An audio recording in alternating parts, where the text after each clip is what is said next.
minum.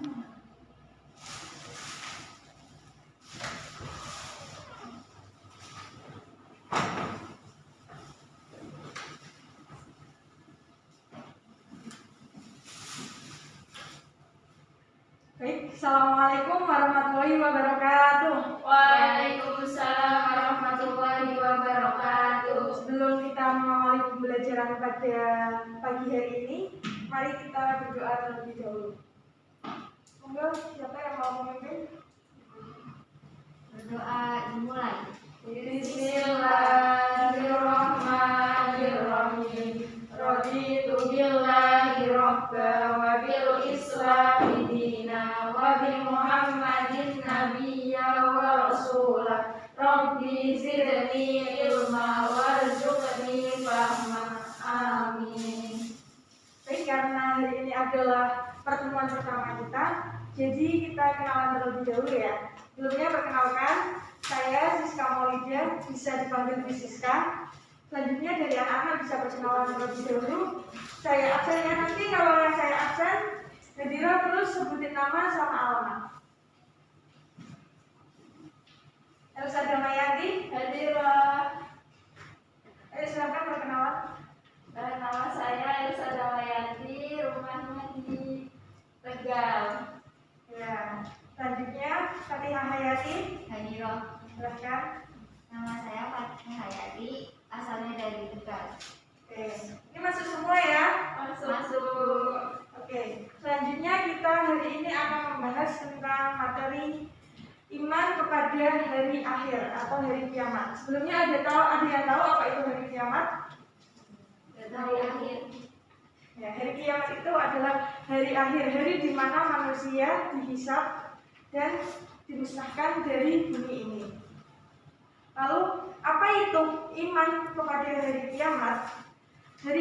Iman kepada hari kiamat adalah mempercayai dan meyakini bahwa seluruh alam semesta dan segala isinya pada suatu saat nanti akan mengalami kehancuran dan mengakui bahwa setelah kehidupan ini akan ada kehidupan yang kekal, yaitu akhirat. Jadi, iman kepada hari akhir itu adalah percaya bahwa suatu saat nanti bumi ini akan musnah dan akan ada kehidupan setelah di bumi, yaitu kehidupan yang kekal di akhirat.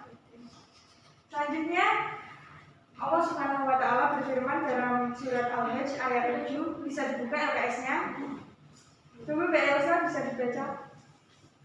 Bismillahirrahmanirrahim. Al-quburu fi yab'athuwa wa anna fiha ribala'at yaqusa atau anna. Artinya, dan sesungguhnya hari kiamat pastilah datang, tak ada keraguan baginya, dan sesungguhnya Allah membangkitkan semua di dalam kubur. Jadi sudah dijelaskan sebelumnya oleh Allah Subhanahu wa Ta'ala melalui Quran surat Al-Hajj seperti yang tadi dibacakan oleh Mbak Elsa, bahwa hari kiamat itu sudah pasti ada dan tidak ada keraguan untuk hari kiamat tersebut. Jadi jika kita beriman kepada hari kiamat, berarti kita meyakini bahwa hari kiamat itu akan ada segera mungkin. Lalu untuk hari akhir atau hari kiamat sendiri itu terbagi menjadi dua jenis. Ada yang tahu apa dan apa? Kubro dan suhro. Ya, benar. Yang pertama adalah kiamat kubro.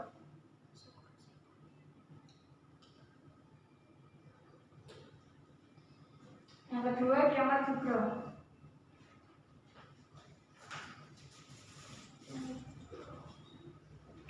Ada yang tahu kiamat kubro itu kiamat apa? Kiamat kecil. Ya, benar. Kiamat kubro itu adalah kiamat kecil. Nah, kiamat kubro itu adalah kiamat yang kejadian hancurnya jagat raya dengan skala yang kecil. Ada yang bisa mencontohkan kiamat kubro? Banjir. Ya, benar. Contohnya banjir, Gempa bumi, longsor, ya, puting beliung. banjir, gempa bumi, dan bencana alam yang lain. Ada yang pernah merasakan bencana alam sebelumnya di sini? Gempa bumi, Bu. Ya, berarti kamu sudah pernah mengalami kiamat kubro atau kiamat kecil.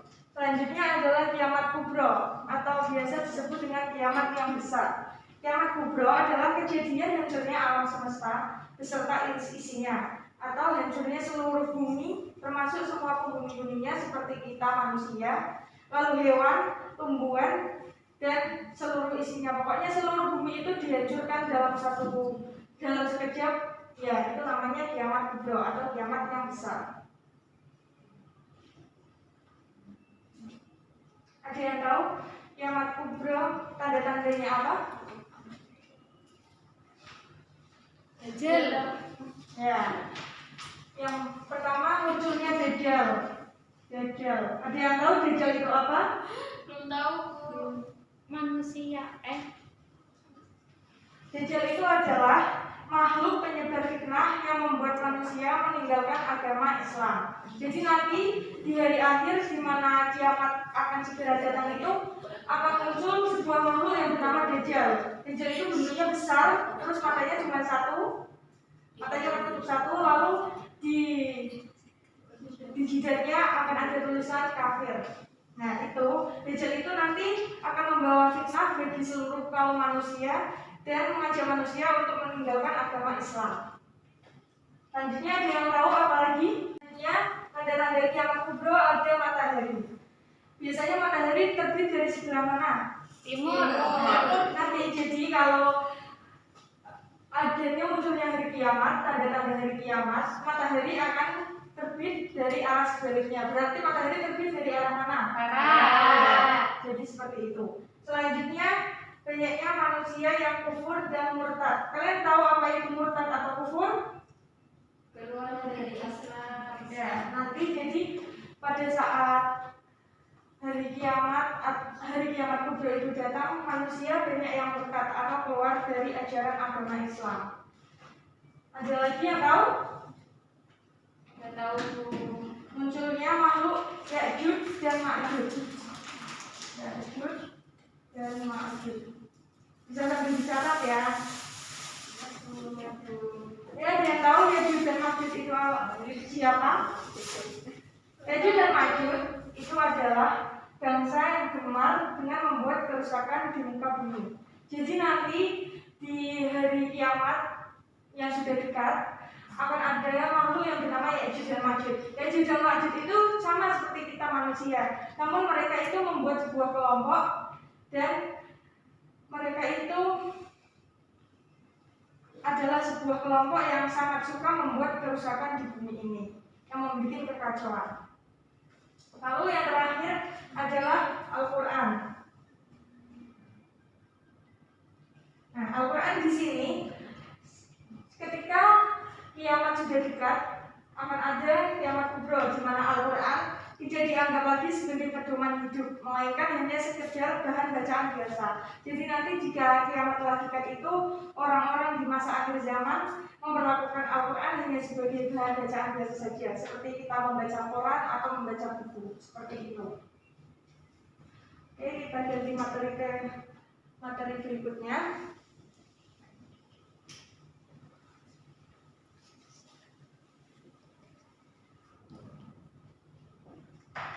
Materi berikutnya adalah bukti bahwa hari akhir akan terjadi. Bukti hari kiamat atau hari akhir akan terjadi. Buktinya itu ada dua. Yang pertama bukti akal,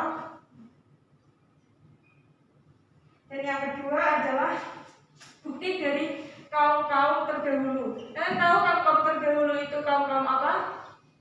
Kaum Jahiliyah. Ya, pokoknya kaum-kaum terdahulu itu kaum sebelum adanya Nabi Muhammad SAW.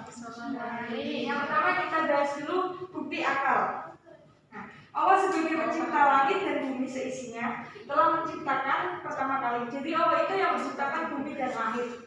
Itu kan sudah ada kan? Jadi itu adalah sebuah bukti akal. Lalu Allah sebagai pencipta bumi dan langit tentunya mampu juga memusnahkan bumi dan langit tersebut. Itu salah satu bukti akal bahwa hari kiamat itu pasti akan terjadi. Lalu bumi yang kering dan tandus akan hijau kembali dan tumbuhan yang mati akan bergerak subur seperti disiram hujan. Contohnya, kalian pernah nonton TV enggak? Nonton. Nah, kemarin-kemarin itu di televisi ada ada berita bahwa di negara Mesir kan negara yang tandus gitu kan ya, negara yang sangat panas, hujan aja jarang. Nah di sana itu kemarin belum lama ini terjadi hujan salju. Kalian tahu hujan salju? Hujan es. Ya, hujan salju itu hujan es. Berarti kan hujan aja nggak pernah, masa tiba-tiba hujan salju? Kan berarti itu sudah sebagai bukti bahwa hari kiamat itu semakin dekat. Lalu yang kedua adalah kisah kaum-kaum terdahulu. Kisah kaum-kaum terdahulu di sini adalah kaum sebelum Nabi Muhammad SAW diutus ke dalam bumi. Contohnya adalah ketika kaumnya Musa. Kalian tahu siapa Musa? Nabi Musa. Ya, Musa adalah salah satu nabi dan rasul utusan Allah. Jadi ketika itu Nabi Musa memiliki suatu kaum yang mereka itu tidak percaya dengan adanya Allah Subhanahu wa Ta'ala. Jadi mereka tidak percaya dengan risalah yang dibawakan oleh Nabi Musa. Sampai mereka itu bilang kepada Nabi Musa bahwa kami akan percaya dengan kamu Musa jika kamu menunjukkan Allah di dalam mata kepala kita sendiri. Lalu akhirnya Nabi Musa curhat kepada Allah tentang kaumnya tersebut yang ingin melihat Allah secara langsung. Akhirnya Allah Subhanahu wa Ta'ala menyuruh Nabi Musa dan kaumnya untuk pergi ke sebuah gunung. Di situ kaumnya Nabi Musa sudah berkumpulkan di depan gunung. Dan lalu Allah meratakan gunung itu dengan tanah dan setelah itu memunculkan gunung tersebut kembali. Jadi itu salah satu kebesaran Allah Subhanahu wa Ta'ala yang menjadi bukti hari akhir atau hari kiamat. Selanjutnya ada berbagai peristiwa yang terjadi pada hari akhir.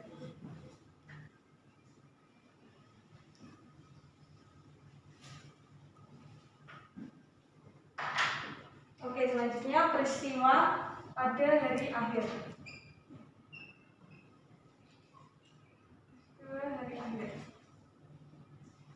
Jadi peristiwa pada hari akhir ini sudah dijelaskan dalam Al-Quran. Dari beberapa ayat di Al-Quran itu sudah menceritakan tentang bagaimana sih nanti hari akhir itu terjadi.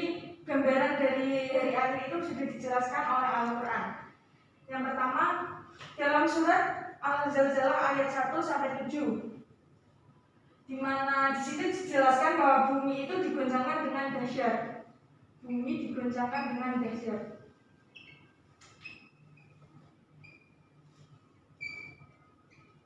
Dalam Quran surat Al-Zalzalah tersebut berisi apabila bumi digoncangkan dan goncangannya yang sangat dahsyat, bumi akan mengeluarkan beban-beban berat yang dikandungnya. Beban-beban berat yang dikandungnya itu seperti pantai, laut, gunung itu nanti dikeluarkan semua. Jadi gunung meletus, lalu laut menjadi tsunami, gitu seperti itu.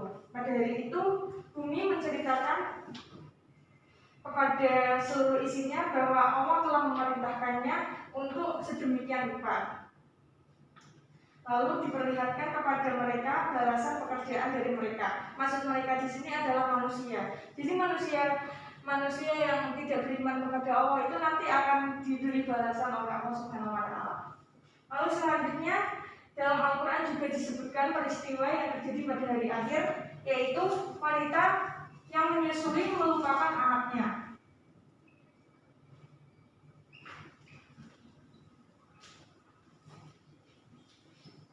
Wanita yang menyusui melupakan anaknya dan banyak wanita yang hamil keguguran.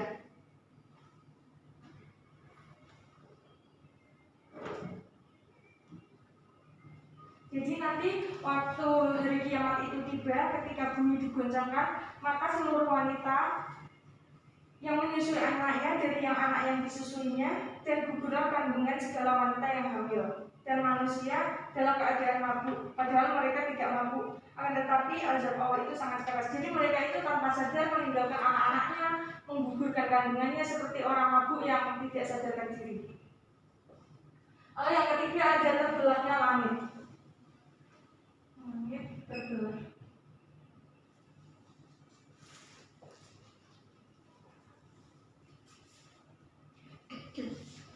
Jadi ketika langit terbelah itu ketika sangkakala ditiup sekali tiup.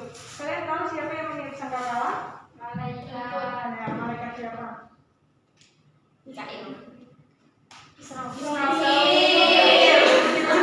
Itu adalah malaikat Israfil.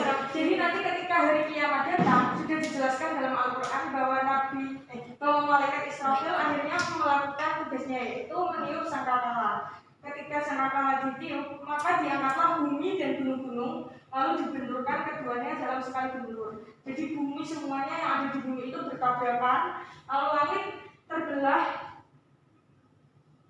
lalu tidak satupun dari keadaan orang-orang bisa sembunyi dari kiamat tersebut. Jadi sekarang itu juga kan banyak sekali ilmuwan-ilmuwan modern yang mengembangkan alat anti kiamat atau alat hari akhir ya. Itu semua itu nanti pada hari kiamat tetap aja tidak akan berfungsi gitu, karena dahsyatnya kekuatan kiamat. Lalu ada manusia bertebaran seperti angai-angai. Ada yang tahu angai-angai itu apa? Bulu-bulu halus. Ya, angai-angai itu seperti bulu-bulu halus. Nanti ketika hari kiamat datang, manusia itu bertebaran seperti angai-angai atau bulu-bulu halus yang berhambur-hamburan.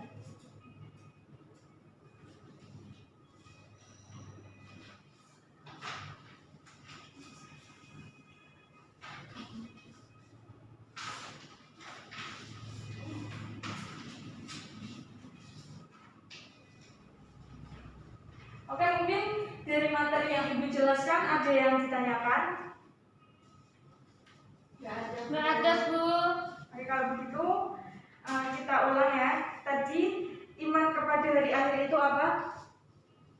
Percaya bahwa hari akan datang. Ya, terus hari akhir atau hari kiamat itu dibagi menjadi berapa? Dua. Apa dan apa? Kubro dan suro. Yang kubro yang apa? Kubro besar, suro kecil. Ya, contohnya kiamat kubro? Suro banjir, tumpah bumi. Ya, untuk terus setelah itu ada tanda-tanda hari kiamat. Tanda-tanda hari kiamat apa aja? Munculnya Dajjal. Ya, terus Baliknya matahari dari barat. ya. Lalu ada bukti-bukti dari akhir itu pasti terjadi. Yang itu ada dua tadi, apa dan apa? Akal dan kaum terdahulu. Oke, bentar. Jadi mungkin itu saja materi yang bisa Ibu sampaikan. Selanjutnya untuk tugas minggu depan kalian bisa membuka LKS halaman 12. Di situ ada pilihan ganda dan juga uraian bisa dikerjakan. Nanti dikumpulkan minggu depan kita cocokkan.